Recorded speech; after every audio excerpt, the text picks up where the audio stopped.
مر السيد عبد الله أوجلان قائد حزب العمال الكردستاني في مراحل متقدمة من التطور في استلهام التجارب والخبر في الحركات الثورية. ابتدأ قوميا ماركسيا ثوريا،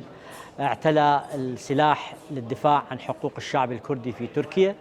واستطاع أن يلف حوله الكثير من القوى الثورية في المنطقة، ويصبح رقما كبيرا في معادلات تركيا والساحة الدولية، وأصبح مركز استقطاب على المستوى العالمي، وطرح أفكارا نيرة في هذا الجانب، واستطاع أيضا بأفكاره ونشاطه أن يمد الجسور مع القوى الديمقراطية واليسارية في تركيا، وقدر يخلق أجواء من الثقة المتبادلة باتجاه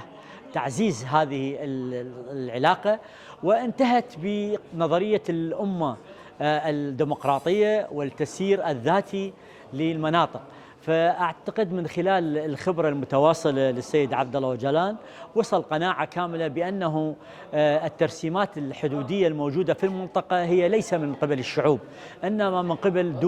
الدول التي انتصرت في الحرب العالمية الأولى، وهي اللي فرضت هذه الحدود. وبالتالي استطاع أن يصل قناعة كاملة بأنه ما ممكن تغيير موازين القوى على المستوى العالمي، والقدرة ولا بد من التكيف مع الوضع الحالي باتجاه بناء دولة تعتمد التعايش السلمي ما بين مكوناته القومية والدينية والأثنية والفكرية، باتجاه تعزيز الديمقراطية داخل هذه الدولة، وفسح المجال أمام كل القوى أن تمارس حقوقها السياسية والفكرية والعقائدية، وتخوض انتخابات حقيقية. وأعتقد من خلال هذا العمل والتحديات والعمل المشترك راح تنشأ عندنا الأمة اللي قد تكون أمة عراقية، أمة سورية، أمة تركية، لكن هذه الأمة التي لا تسودها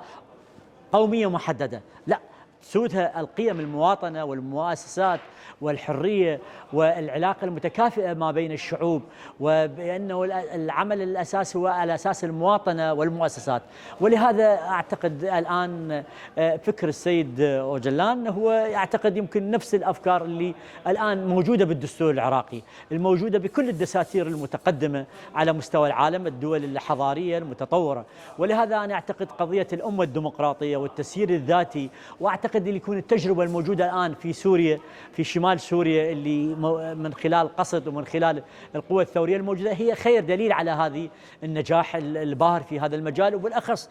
روح المشاركة، دور المرأة الكبير في إدارة المنطقة الذاتية والتعايش ما بين الشعوب. ولهذا أنا أعتقد من هالناحية يمكن استنتاجاته وإضافاته تشكل إضافات نوعية على المسار الثوري العالمي.